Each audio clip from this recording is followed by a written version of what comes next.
You may have noticed some new changes to the bathrooms at the high school. We asked Dr. E why the district decided to change the bathrooms. In each floor of the high school, there are multiple bathroom options for students. There are other traditional group bathrooms that are offered for students or visitors.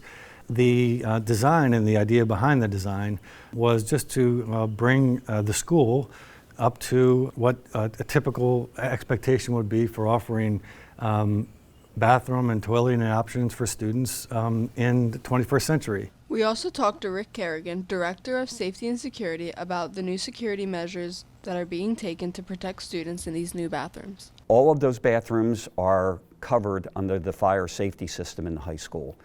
You can hear the audible alarm. There has been a fire emergency reported in the building. Within each bathroom, each enclosed area, you have a strobe, a visual. So when the fire alarm goes off, you can hear it, and when you're in one of those small bathrooms, the strobe would activate and you can see the strobe.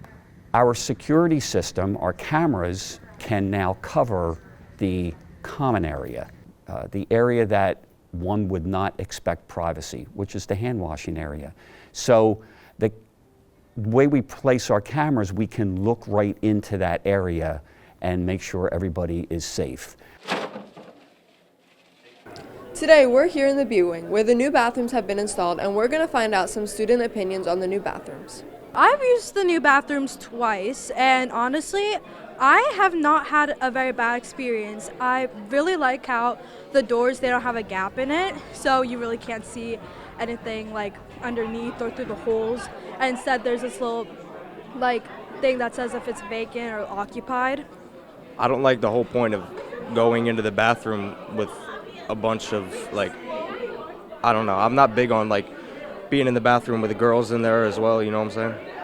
After talking to students, it seems as though their opinions are mixed on using the new bathrooms. But regardless, they're here to stay. Reporting for HHTV, I'm Callie Ruby.